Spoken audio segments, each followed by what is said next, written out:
So let's get ready to talk about giving them a good show.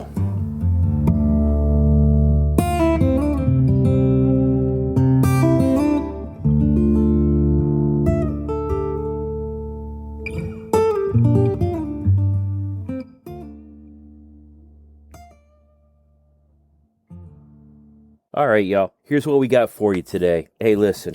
It's kind of hard to be humble about this one because, well, every once in a while you run across something that really just hits on point. And you know what we talk about here with Papaw Joe is racing the youngins. And except for, a couple times we've talked, joked around with baby Josh, we've never really looked at the youngins' point of view. Now tonight, what I've done is I've talked to a kid from the racetrack, and that's just put it in it quaintly. That's not even a way to put it, really. We'll dive into this episode here, but this is a youngin', and I want you to listen to this episode very carefully. Listen to his point of view, but keep in mind that this young man, Colby Perkins, is one of the racers at the racetrack, and like I said, we that's what we do down here. Every place has its own gig. Sometimes it's strictly football, baseball, soccer, hockey, whatever it is that people do. And down here, one of the alternatives to those mainstream things is we do dirt track racing. It's not just a southern thing, but down here it's a big deal. And I wanted to get the point of view from one of the young racers, and we've watched Kobe, we watched his father Chris, and he's raised a fine young man here. But listen to the humility in his voice. Listen to the humility in what he's done. It wasn't until after we were all done that he finally opened up to me about some of his accomplishments and how far-reaching those accomplishments are. All the way up to he's a legitimate NASCAR perspective. And I mean, I'm not talking about, just going to other tracks and like that. We're talking about gripping and grinning with big names. But listen to the voice in this, and listen to how he comes across, and how he's humble, and he's thankful to his parents, he's thankful to his family, and he truly wants to learn and build by the ethos that we try to instill, that are my followers, and that I try to instill. His family has really put that into him. Without much further ado, we're going to go ahead and get into this interview. This is Colby Perkins. He's a senior in high school this year, and he's one of the track champions at the local track that we go to. I haven't asked them for permission to use their name or anything, or otherwise we would really get into that. But all around at other tracks and people, his name has gotten out there as a youngster. But you wouldn't know it in his voice and in the interview. So let's get on with this interview, and I really hope I hope you enjoy it, and I hope you really learn a little bit something about it. And Colby, I hope it does you justice.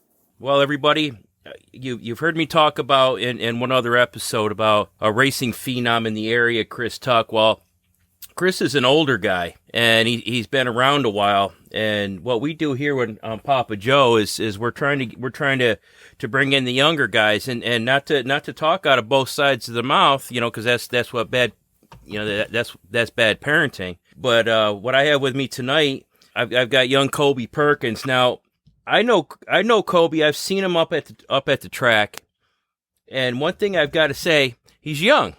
He's young, and Colby, you just graduated high school, didn't you, last year? Yeah, I'm graduating this May. Okay, yeah. So I mean that's young. That's young, and Colby has trophies. He's not a slouch. He's not one of those guys that people treat with kid gloves because he mans up. And that's one thing that really that I like about watching Colby, and that's why we tell the kids that's how you race. That's how you dig deep. And the kids and Colby, in case you didn't know it, a lot of kids look up to you. Not just a few. A lot of them, as I walk around the track, and my own kids, they look up to you. And now I see a lot of them.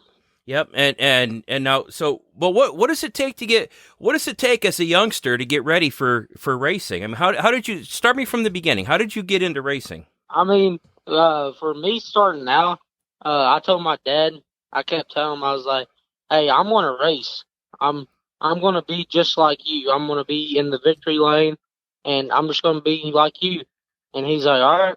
And so he went and bought me a go-kart, and I started go-karts at 8 years old. Then I did go-karts all the way up to 2018 is when I started front-wheel drive. And being out there with those guys and me and Aaron Dyer and my dad and Ronnie Palmer and all of us, I watched them since I was a kid. And being out there with Aaron Dyer that first night, that was just, it blew my mind away. And I finished third that night and out of 6 cars, and I felt like I was on top of the world.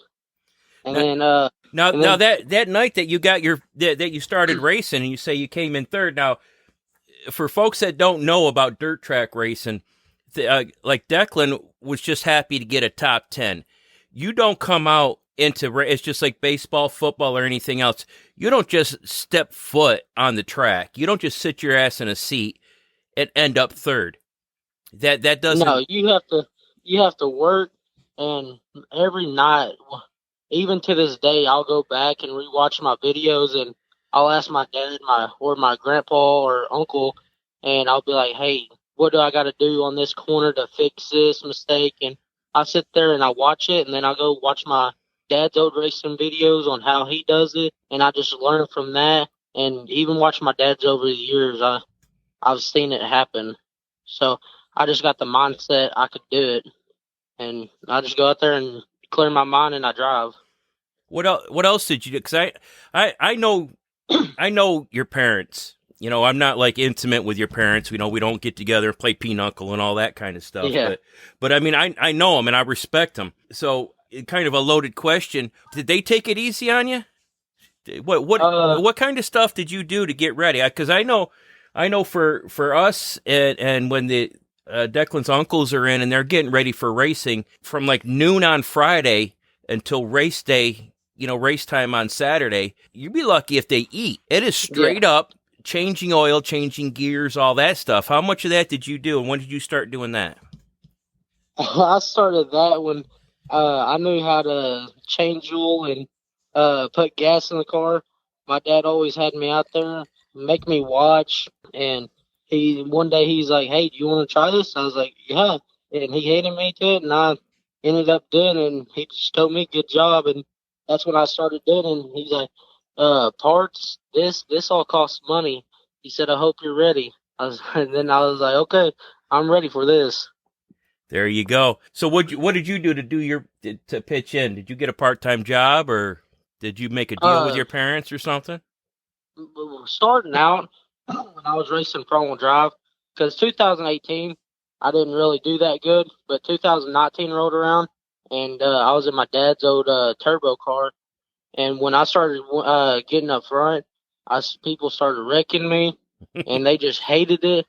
And I started winning races, and I ended up winning championship that year and a couple of trophies. And my dad told me, he said, now you just spent a lot of money. He said, now you know how much it is to run for championship. And I was like, yeah, it takes a while. I finished out in there, and it was basically just any sponsors I got or my dad had, we just pitched in what we could. There you go. I got a deal. I make a deal with my boys is I'll provide as much as I can as long as they provide the effort. The second that it becomes taken for granted, no, I'll put a for sale sign on the car or take away their Especially stuff. But as long as they're giving me honest effort and it's worth it, and they're around quality guys like you and the other guys up at the track, you, your dad, Scott Stokes, all those guys are, quality people. And I mean, I had my grandma Judy. I mean, every summer I was out there. I made friends with the weed eater and the lawnmower. That's how I got my gas money. There you go. You gotta sweat it out a little bit, but you learn. So what are you doing? What are you doing now? If you're graduating, what are your plans for after school? Right now I got a part-time job with my grandpa. They teach me how to work on vehicles, and I have some time to work on my race car. I get my race car ready, and we head out Saturday night. And my plans really is after I graduate, to go work with my dad in California and work for a tree service out there Right. and get more money built up so I can start racing some late models. There you go. So you want to kind of branch out, because I've seen you in the pure stocks, I believe. That Monte Carlo is that pure? That's not No, I ran pure stock in 2020 and got a B feature, and then last year I ran Grand Grand National, National. and That's the word I'm yeah, looking for. I Yeah. started all the way that year. Last year was a tough year. I came from the midway season and made it fourth in points, and this year I've been running second, third with Ronnie Lingo door to door. Mm-hmm. And this year I'm actually a top contender, and man, these guys are great racing with like Thurman Blanton. Oh, They Thurman's just he's a trip, isn't he? I love that guy. yeah, he That gives you door to door racing, and he's also from my dad's hometown, it, Bonanza. So he known us for a long time. yeah. And you know what? There's not a dirty race in him. No, There's not a dirty race in them, and that's a quality thing. That's something I want to point out.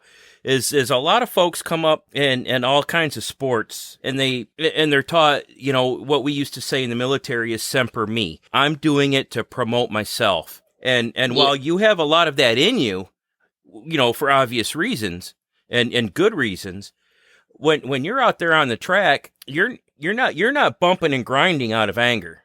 I haven't seen that out of you. Now I know I'm not so naive to say that no racer ever does that. I do it on the highway and I'm a truck driver. But yeah, that's the thing, the bumping and the grinding, and your wrecks, you're not out there, fighting other people over you wrecked me and all that. You pick up and you go on. And that is what I want to teach these kids, and that's what that's yeah. what I mean, I always tell people. They're like, "Oh, he should kick his butt. He should kick his butt." And I'm like, "No, look at him. He shows them, because the best way to show him is to pass him. That's the best way to show anybody that that you're pissed off. Pass them. Leave yeah. them I in the mean, dust." it's not worth it. I mean, I'm going out there and have a good time, just like all these other guys. We want to give the fans a show. That's what my dad's always told me. He said, I don't care what you do, just bring the car back one piece and at least give the fans a show. Like Friday and the first opening weekend, Friday and Saturday, you couldn't ask for a better night. It was cold, but it was a great night. And last weekend, it was the best night of racing I could ever have because I ran door to door for second place, and it was just an amazing night. Never touched in the corner. We gave room, and it was a great night. I had so many fans walk up to me and congratulate me. That Saturday night, I couldn't ask for a better night. I heard it was. I just couldn't make it. I'm old and coaching baseball. Sometimes I just can't. The cold weather, I just can't do it. Yeah, and that night I partnered with my longtime sponsor, Cochran. Yeah. He runs Dirt Heathen Racing Apparel, Yeah. and we finally got him on the car and on the team. And that dude does a lot of apparels. He'll send me down some free stuff to pronounce his business, and it's a great sponsorship we got with him. And we got many more just like him. Good to go. Do you want to mention any of your sponsors? You want to put any of them out there? I mean, not we don't have a big following, but I mean, if we ever do, I mean, come on, let's go ahead, show off a little. Let's hear some of what you got. I got PRM Motorsports. I got Travis and Jenny Boyster. I got my grandma Judy. I got Bilstein Shocks. I got BSB. I got Butler Racing Seats. PRM Motorsports. Candy Auto Repair. Dirt Heathen Racing Apparel. And my biggest sponsor is my Uncle Kyle, because that's where my parts mostly come from. And then Speedway Motors for discounts. Good to go. Good to go. Yeah, you mentioned the Boysters. That's another excellent couple right there for racing. They're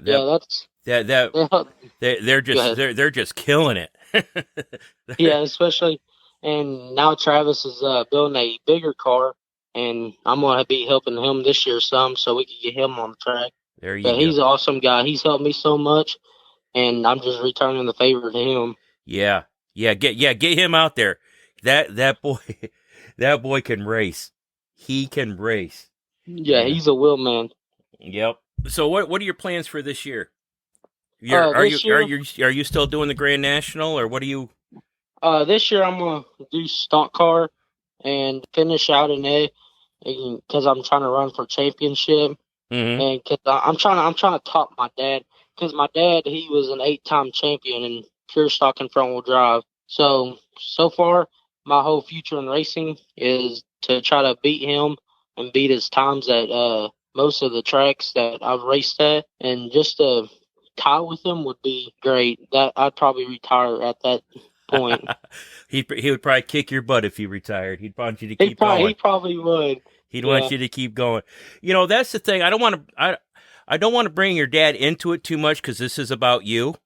yeah, But yeah, for folks that don't know, these are families we're talking about. The Boysters, Chris Perkins and his and is Kobe's dad. And when they talk about rivalries, we're not talking about cutting each other's tires. We're not talking about nudging each other off the track. We're talking about I'm proud of you that you beat me stuff, and that is something that is I mean, that's made you into a fine young man parenting yeah, like that. the driver I am today is because of my dad. He's done so much, taught me so much over the years, and I just go out on the track and use it. Well, that's yeah. He's raised a fine young man doing it a fine young way. Chris. Yeah, I know you're going to hear this. Yeah, we're proud of you, buddy. You did good. So, what do you got to say to young drivers? Well, you know what? Actually, first, let me get this thought. They have this class called Young Guns, and Yeah, I've heard it around. I've always been a racing enthusiast. I've never been a racer. I've never sat behind the wheel of a car. I've always just kind of watched NASCAR. I love watching the cars go around, and I love that rumble, and it just gets my testosterone going. I yeah, never really understood the whole class thing, but a lot of tracks do that. Young Guns. yeah. Young Guns is like your first year people that's starting out or have never been in a race car and they want to start. That's what Young Guns is. It's almost just like the pure stock class, but with younger drivers. And to be honest, that class, them bringing it back, that means so much to me and these other drivers. Because if we had Young Guns when I started, I would have been doing Young Guns.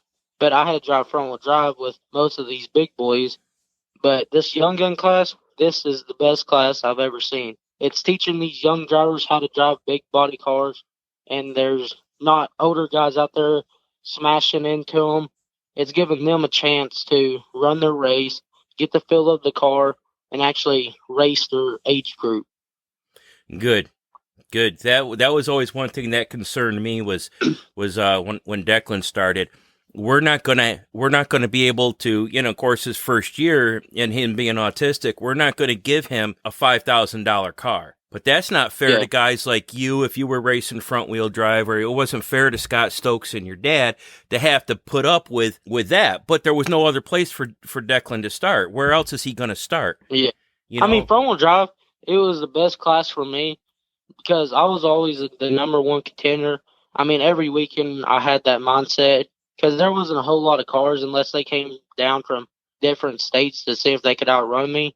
And Mm-hmm. I always had the mindset I was going to win that night, and most of the time I did. But I loved racing with younger kids when I was in there because I was the same age or older than them, and I would go after the race and tell them from my point of view what they could work on. And that following weekend, they would work on it, and they got faster, they got better, and they got smarter at their driving.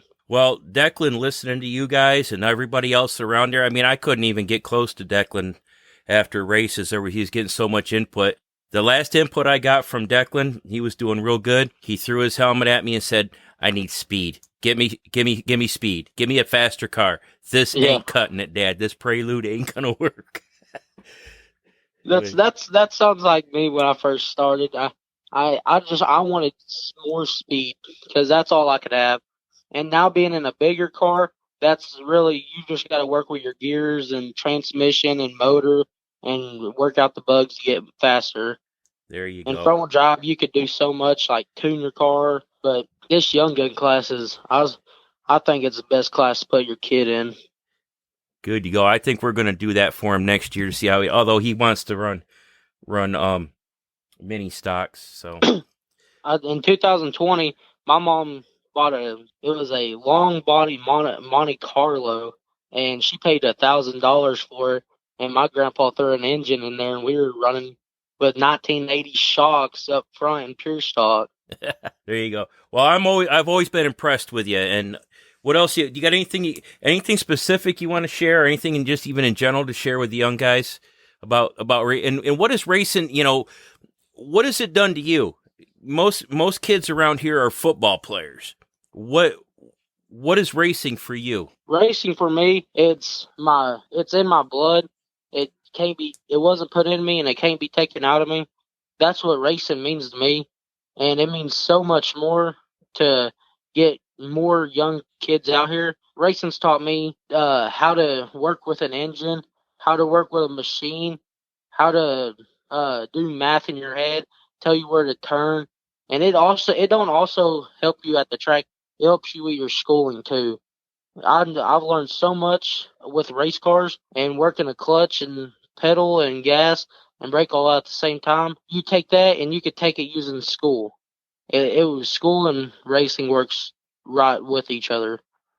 Because I hear some young kids that I go to school with, and they're like, man, I just want to quit school and go racing. Well, your racing and school goes together. Well, I'll tell you from what I've seen, it's an education for me. All the numbers that when I hear the uncles talk here and stuff, and I hear people at the track and they're talking about gears 2 to 1, 5 to 3, 6 to whatever, blah blah blah.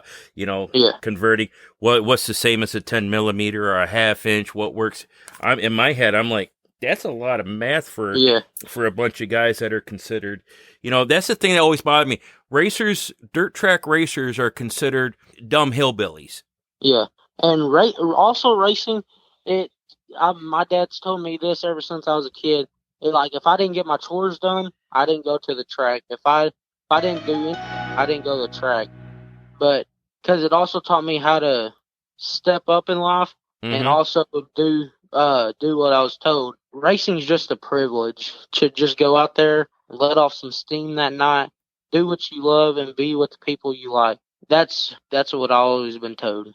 There you go. And that's, I challenge anybody from some of these other places to and I'm a coach for Little League too, and I see it around the ball fields, and baby Josh has been always in sports. And then I see the kids at the racetrack, and I'm like, bring your kids up here for a night. Just one night. Bring them down in the pits and let them be around these guys for a while and tell me where the common sense is and the smarts really lies in our society. Yeah, I know most kids, they don't want to be grow up like their dad. Because my dad, his nickname was always Chris the Perch Perkins off SpongeBob. The guy off SpongeBob. Yep. Everybody used to call me Little Perch, and finally we were doing something at the races, and I did a slide job on somebody, and one person said that was pretty. So I just started getting called the pretty boy around the racetrack. Does that bother you? No, my dad loves it because I love it too, because it actually separates me and my dad. And with most people out there, that all they hear is Perkins, and they always automatically think of my dad. So when I do it, I enjoy the heck out of it because it's me. There you go. Well, be proud of it, and keep it going. Keep bringing the young ones up with you as you get older. As you get older, they're going to be looking at you, and remember that. Remember those times that you have with your uncle, your granddad, your dad at the track, and just and keep those. Maybe jot them down and remember them and pass those times on. Yeah, pass them on, because that's invaluable. That's a lost art. I'm gonna keep my generation I got 2 younger brothers. I got one that's dying to race just like his dad and brother. He wants to just be just like them. And I got another young brother. He loves racing. He loves racing so bad. I get my dad and mom named him Race Lane. Yep. So they want to race so bad. So I think we're going to start them off in some go-karts and have them work their way up. There you go. You should see it. You should see those kids when you're out there on the track. They all get up there with Samantha and they just hang on that fence. Yeah. They hang on that fence watching you. You're like you could walk on water for that time. Even if you blew an engine, they wouldn't care. You'd walk on water on the way back. I know my real mom, my mom Kimberly, she really don't get time to come out to the races to watch me because she's got my young brother. He travels doing baseball, so she really don't come out there. If she does, she watches live. Well, hopefully I'll be, if this grows a little bit, I'll be out there with a camera and I'll be able to get more stuff. Getting it live, getting some good quality footage on film. That'll be good. Well, anything else you want to share? Anything you want to tell your dad or anybody else? I just want to thank my Uncle Kyle, my Aunt Morgan, my Grandpa Daryl, my Papa Sam, my Grandma Judy, and my mom, my stepdad Jesse, and especially I want to thank my dad for getting me in this sport. My Papa John, he passed away because he used to help all of us, and he almost got us in there. And my Grandma Judy for helping with money when I didn't have it. Well, good to go. Well, man, it's been a pleasure talking to you, and I just want to, add my 2 cents worth, man. Don't let the small dirt track hold you back. You keep going. The sky's the limit for you, man. All those big guys. Where I grew up in upstate New York, that's where Jimmy Spencer was raced at. Was at Shangri-La Speedway and at Chemung Speedway. The Bodine family owned Chemung Speedway, and that's where I grew up at. And they started out just like us, just like you guys. Yeah, I'm gonna get ready and travel around. Yep. I think before this year is over, we're gonna hit Salina High Banks. We're still race at Crawford and do Tri-State, Thunderbird, and go out of state on one to Springfield. Yep. Lucas. We're going to try to race Lucas. And I think next year we're just going to gather up and head to the big boy Bristol over there.